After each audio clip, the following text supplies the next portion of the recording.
আমি রাস্তা দিয়ে হাঁটছি, আমার এক হাতে ভিক্ষার থালা আর অন্য হাতে পরম আদরে জড়িয়ে রেখেছি সদ্য জন্ম নেয়া আমার নবজাতক বাচ্চাটাকে। রাস্তা দিয়ে হাঁটছি আর ভাবছি, এই ছিল কি আমার কপালে? গতকাল আমার স্বামী আমাকে ঘর থেকে বের করে দিয়েছে। আমার প্রতি না হোক, আমার বাচ্চাটার প্রতিও তার কোনো দয়া মায়া ছিল না। থাকবেই বা কিভাবে? রাজত্ব লোভ ছিল আমার পৈতৃক সম্পত্তির দিকে।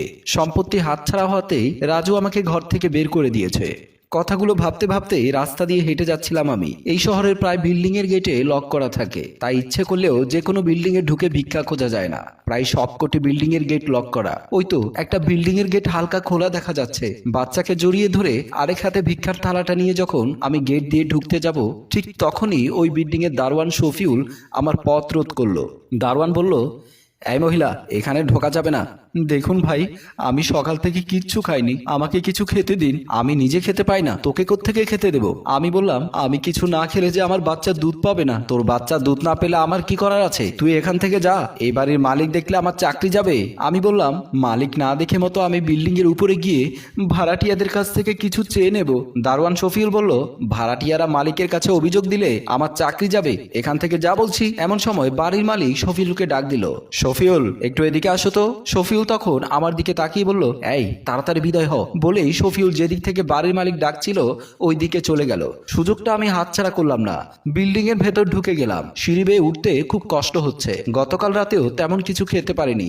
সকাল থেকে তো পানি ছাড়া কিচ্ছু জোটেনি। এদিকে বাচ্চাটাও দুধ না পেয়ে কান্না করছে। সিঁড়ি বেয়ে উঠে একটা দরজার সামনে এসে কলিং বেল টিপলাম। ভেতর থেকে এক ভদ্রমহিলা এসে দরজাটা খুলে দিলেন। ভদ্রমহিলা আমার দিকে তাকিয়ে বলল, কি চাই? ম্যাডাম, গত রাত থেকে আমি কিছু খেতে পারিনি, যার কারণে আমার শিশুটি দুধ পাচ্ছে না। দয়া করে আমাকে কিছু খেতে দেবেন। ভদ্রমহিলার নাম ছিল প্রিয়া। উনি বলল, দেখো, ঘরে তো তেমন কোনো খাবার নেই, আমি তোমাকে কিছু টাকা দেই, তুমি সামনের দোকান থেকে খেয়ে নিও। এমন সময় ভদ্রমহিলার স্বামী ঘরের ভেতর থেকে ডাক দিয়ে বলল, প্রিয়া, কে এসেছে? প্রিয়া বলল, এক ভিখারি এসেছে, একটু এদিকে এসে ওকে কিছু টাকা দিয়ে যাও তো। ভদ্র মহিলার স্বামী ভেতর থেকে সামনে আসতেই তাকে দেখে আমি চমকে উঠলাম। সেও আমাকে দেখে চমকে উঠলো। ওনার নাম ছিল নীল। নীল ছিল আমার সাবেক বয়ফ্রেন্ড, যার জীবনটা নিয়ে আমি চিনিমিনি খেলেছিলাম। নীল আমাকে দেখে বলল, রোজি, তুমি? আমি চোখের পানি ধরে রাখতে পারলাম না। পাশে দাঁড়ানো নীল সাহেবের স্ত্রী প্রিয়া বলল, তুমি ওনাকে চেনো নাকি? নীল বলল, শুধু চিনি না, ভালো করেই চিনি। এই সেই কলঙ্কিনী, যার কথা তোমাকে আমি বলেছিলাম। নীলের মুখে কলঙ্কিনী শব্দটা শুনে আমি অতীতে হারিয়ে গেলাম।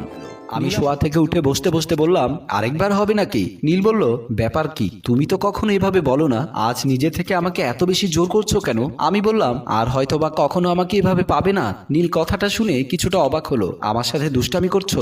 আমি বললাম, না, আমার ভাই আমার বিয়ে ঠিক করেছে। নীল বলল, কি বলছো এসব? তুমি কি তোমার ভাইকে তোমার আমার সম্পর্কের কথা বলনি? আমি বললাম, তুমি চালচুলোহীন গরিব ঘরের সন্তান, তোমার কথা বললে আমার ভাই কখনো মেনে নেবে না। বাবা মা মারা যাবার পর আমার ভাই এবং ভাবি আমাকে মানুষ করেছেন। কখনো আমি আমার ইচ্ছে মতো চলতে পারিনি। ওনাদের সমস্ত ইচ্ছে আমার উপর চাপিয়ে দিয়েছেন।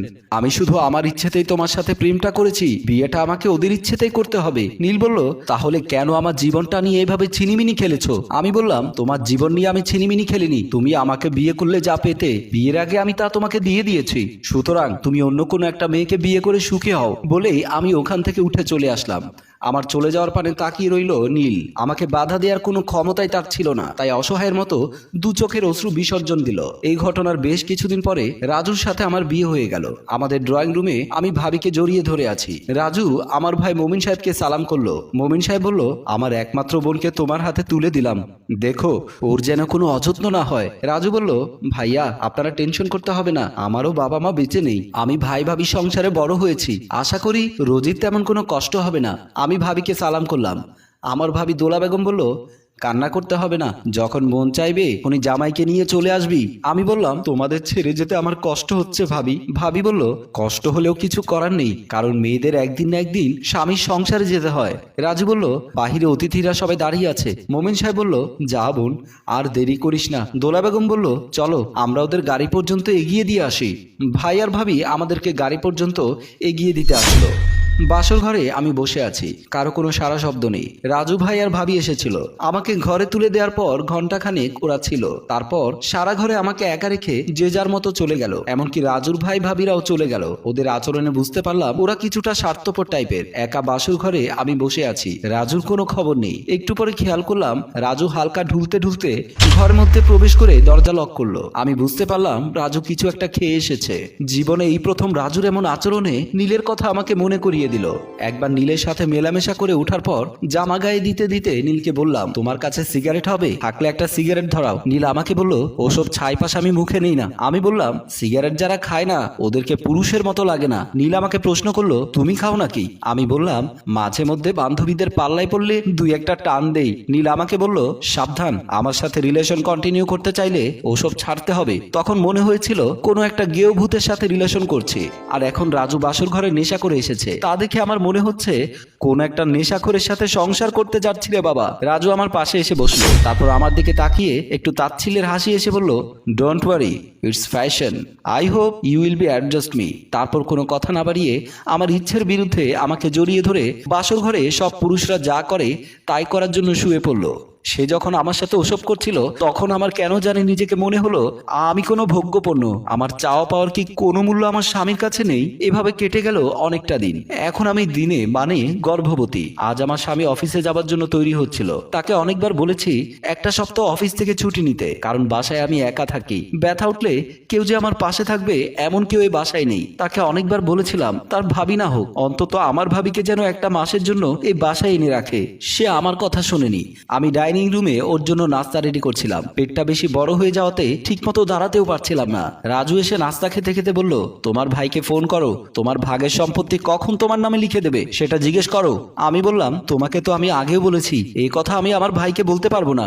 রাজু বলল, কেন পারবে না? তুমি কি তার কাছে ভিক্ষে চাচ্ছ? তোমার পৈতৃক সম্পত্তির ভাগ তুমি চাইবে, তাতে লজ্জা কিসের? আমি বললাম, যখন সময় হবে তখন ঠিকই আমার ভাই আমার ভাগ আমাকে বুঝিয়ে দেবে। রাজু বলল, এখন আমার হাতে মোটেও টাকা পয়সা নেই। কয়েকদিন পর তোমার ডেলিভারি হলে হাসপাতালের বিল দেওয়ার মতো অ্যাবিলিটিও আমার হাতে নেই।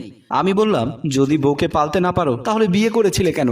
আমার কথা শুনে রাজু রেগে গিয়ে বলল, আমার ভালো চাকরি দেখে তোর ভাই তোকে আমার সাথে বিয়ে দিয়েছে। আমি বললাম, ভালো চাকরির ভালো বেতন কই যায়? সব টাকা তো বাড়ি গিয়ে খরচ করে আসো, সারাদিন নেশা করে থাকো, একবারও ভবিষ্যতের কথা চিন্তা করো না। রাজু বলল, আমার ভবিষ্যৎ তো তোর বাপের দেওয়া সম্পত্তি পেলে সুন্দর হয়ে যাবে। আমি বললাম, তুমি কি তাহলে আমার বাপের সম্পত্তির আশায় আমাকে বিয়ে করেছো? রাজু বলল, কিছুটা তাই। রাজুর মুখে এমন কথা শুনে আমার চারপাশটা কেমন যেন অন্ধকার হয়ে আসলো। ব্যথা শুরু হয়ে গেল। আমি ফ্লোরে পড়ে ছটফট করতে লাগলাম। রাজু আমাকে ধরে হাসপাতালে নিয়ে গেল।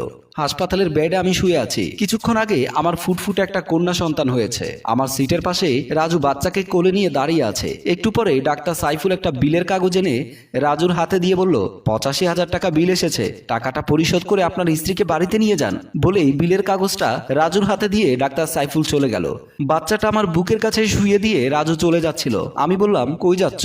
রাজু বলল, তোমার ভাই ভাবির কাছে। আমি বললাম, কেন? রাজু বলল, তোমাকে এখানে ভর্তি করানোর সাথে সাথে ওনাদেরকে ফোন করেছিলাম, ওনাদের মোবাইল বন্ধ পেয়েছি। আমি বললাম, আমি গত সপ্তাহে ভাইয়ার একটা কল পেয়েছিলাম, ঘুমিয়ে থাকার কারণে কলটা রিসিভ করতে পারিনি। এরপর ভাইয়াকে অনেকবার ট্রাই করেছিলাম কিন্তু মোবাইল বন্ধ পেয়েছি। রাজু বলল, ওনাদের আর এখানে আসার দরকার নেই, আমি সোজা গিয়ে সম্পত্তির ভাগ চাইবো। বলেই রাজু হাসপাতাল থেকে আমাদের বাসার উদ্দেশ্যে চলে গেল। আমাদের বাসার সামনে গিয়ে রাজু কলিং বেল টিপতেই ভেতর থেকে একটা লোক দরজা খুলে দিল। লোকটাকে রাজু চিনতে পারলো না। লোকটি বলল, কি চাই? রাজু বলল, আপনি কে? লোকটি বলল, আমি কে মানে? আমি এই বাড়ির মালিক। রাজু চমকে উঠল। রাজু বলল, এই বাড়ি তো মোমিন সাহেবের, আপনি কিভাবে এই বাড়ির মালিক হন? লোকটি বলল, আপনার ধারণা ভুল, বাড়িটা ছিল মোমিন সাহেবের স্ত্রী, যা মোমিন সাহেবের স্ত্রী পিতৃ সম্পত্তি হিসেবে পায়। আর সেই বাড়িতে মোমিন সাহেব ছিল ঘর জামায়। গত সপ্তাহে মোমিন সাহেব ওনার স্ত্রী এই বাড়িটি আমার কাছে বিক্রি করে দিয়ে আমেরিকাতে ওনাদের ছেলে মেয়ের কাছে চলে গেছে। হাসপাতালের বেডে শুয়ে আমি আমার বাচ্চাকে দুধ দিচ্ছিলাম। এমন সময় রাজু আমার বেডের পাশে রাখা চেয়ারে বসলো। তারপর সব কথা আমাকে খুলে বলল। আমিও রাজুর মুখে এমন কথা শুনে কিছুটা হকচকিত হয়ে গেলাম। ছোটবেলায় যখন মা বাবাকে হারিয়েছি তখন আমার বুদ্ধি হয়নি, তাই আমি অত সব আমি জানি না। ভাই কিংবা ভাবি কখনো আমাকে ওসব কথা বলেনি, তাই আমি ওসব ব্যাপারে জানতাম না। রাজুর কথা হচ্ছে আমি এবং আমার ভাই তার সাথে ছলনা করেছি, তাকে ঠকিয়েছি, তাই সে আমার সাথে সংসার করবে না। আমি যেন হাসপাতাল থেকে বের হয়ে যেদিকে দুচোখ যায় সেদিকে চলে যায়। সে আমাকে এবং আমার মেয়েকে রাখবে না। আমার মুখে সব কথা শোনার পর নীলের স্ত্রী প্রিয়া বলল, আসুন ভেতরে আসুন, আগে কিছু খান, তারপর আপনার আরো বাকি কথা শুনবো। ক্ষুধার রাজ্যে পৃথিবী গদ্যময় কথাটা আরেকবার প্রমাণিত হলো। আমার খিদের যন্ত্রণা এতটা তীব্র ছিল যে আমি আর না করতে পারলাম না। কোনো রাগ ঢাক না রেখে রুমের ভেতর চলে গেলাম। খাবার টেবিলে নীলের স্ত্রী প্রিয়া আমাকে খাবার দিল। নীল আমার বাচ্চাটাকে নিয়ে পাশের চেয়ারে বসলো। প্রিয়া খাবার বেড়ে দিচ্ছিল আর আমি গোগ্রাসে খাবারগুলো খাচ্ছিলাম। মনে মনে ভাবছিলাম আমার মতো এমন ভুল যেন কেউ না করে। কারণ মনের মানুষের মনে কষ্ট দিয়ে কেউ কখনো সুখী হতে পারে না। হ্যালো ভিউয়ার্স, আমাদের এই গল্প যদি আপনাদের ভালো লেগে থাকে তাহলে লাইক, কমেন্ট এবং শেয়ার করে আমাদেরকে সহযোগিতা করুন। এতক্ষণ ধরে গল্পটি দেখার জন্য আপনাদের অসংখ্য ধন্যবাদ।